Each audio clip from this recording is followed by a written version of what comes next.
Hi, hello guys, mga auntie.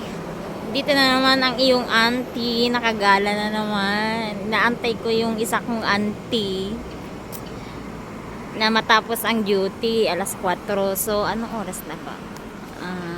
2:30 na, so ilang oras na lang ang aantayin ko.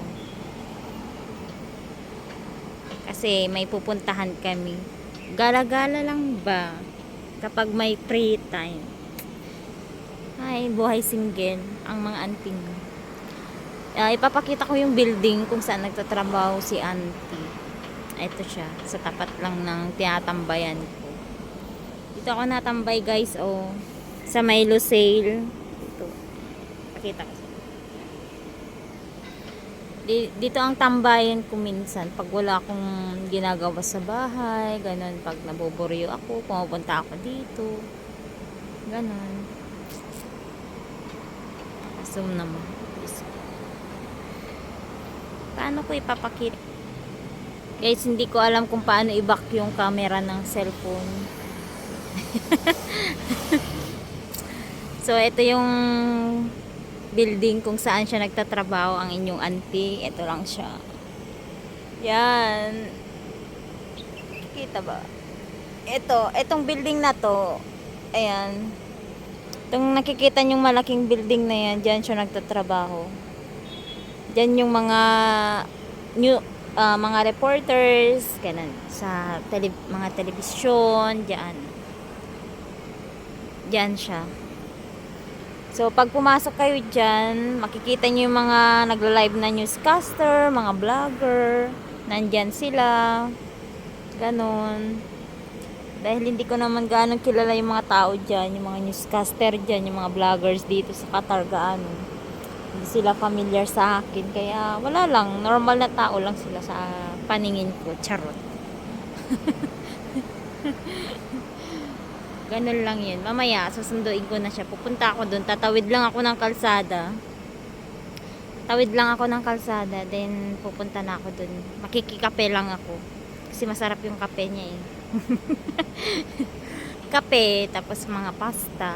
Ayan. Ayoko naman pumasok doon kasi nga nahiya ako sa mga nagla-live doon na newscaster. Saka outsider ako guys. Baka mapansin ako na pumapasok ako dyan sa building na yan. Diba? Baka mahuli pa ako. Charot.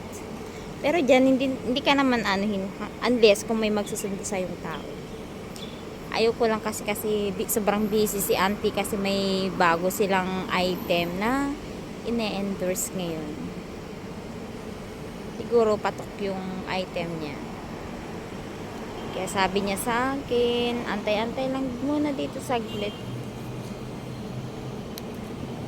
Ayan. Anong oras na ba? Ayan guys, 2:30 na. Tawid na tayo. 2:30 na. Let's check guys.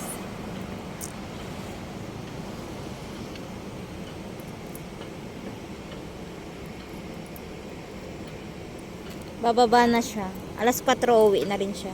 Magbe-break lang siya ng 10 minutes. Maya-maya, alas 4 uwi. Pilipino! Number 1! Ayan. So guys, kung nakakakita sila ng Pilipino dito, tawag ka talagang Pilipino.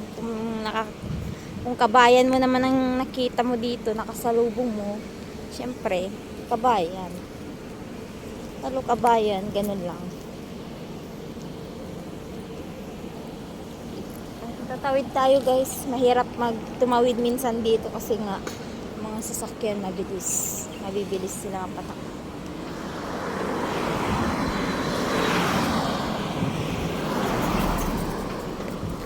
Ayan, tawid na tayo sa kalsada. Ayun, building.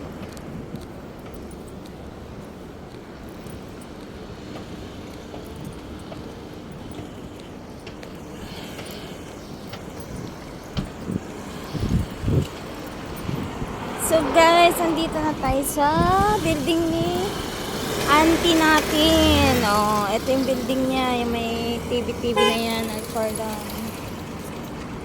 bubusina pa sila.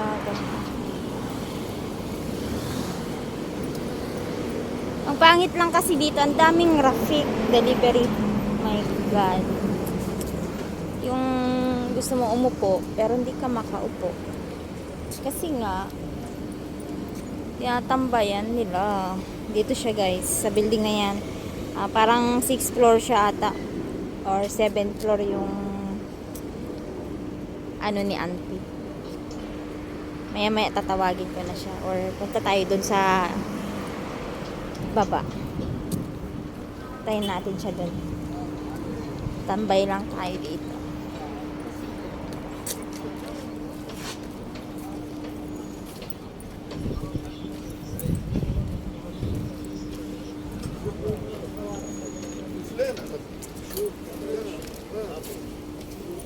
Yes, dito yung mga taga-balita.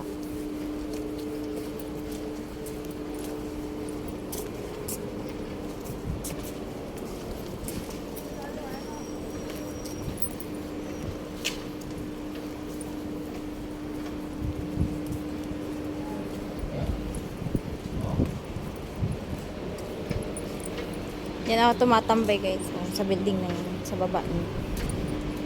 Ngayon, antayin ko si auntie nyo dito sa baba din ng building niya. Mahirap pumasok kasi may security. Huli pa tayo. Hindi ko alam kung anong trabaho. Estudyante nagtatrabaho. Charot, marites yan. Sige guys, yun lang naman ang share ko sa inyo. Yung paggala-gala ko. Ang pugi naman yun. Hindi ko kasi alam kung paano ibaliktad yung camera.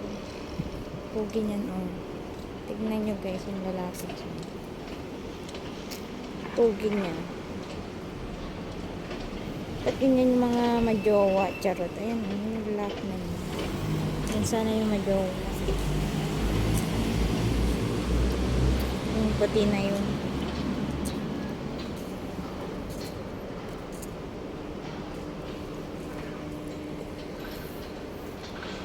Pogi na yun.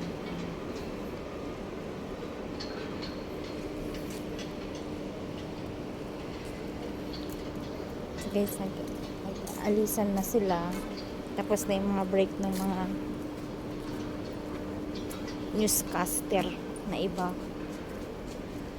Kaya ako naman nagtatambay sa tinambayan nila. Kaso nga lang, may mailan-ilan pa. Mailan-ilan tao pa. Ay, shit, sige.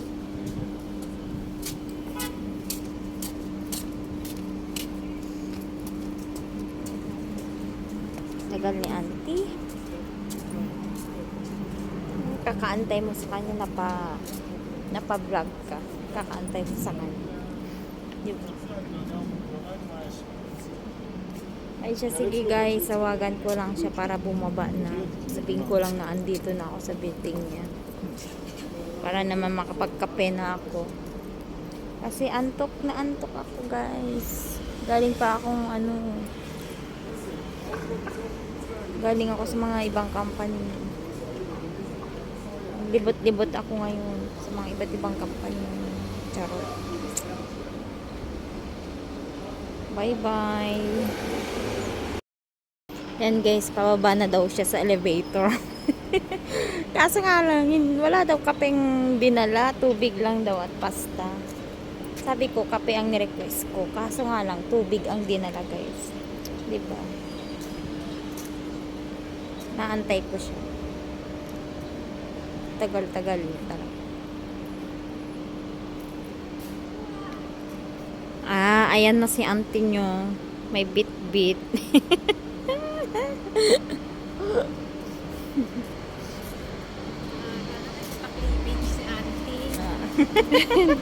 Talaga na, kumain ka na.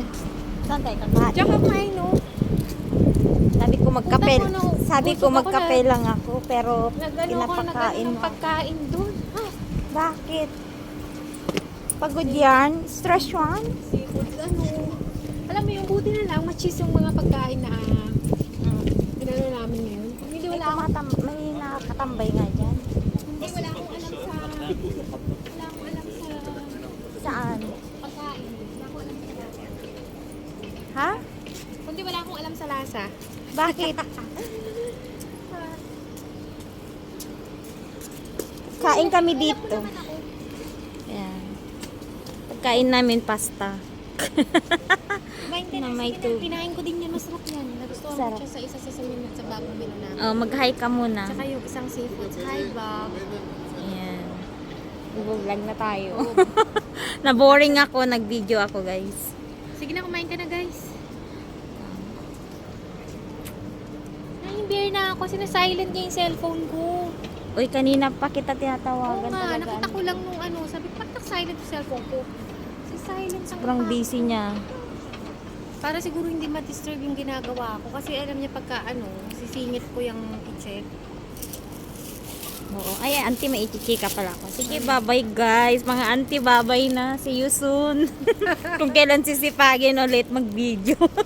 Marites lang kami. Charot.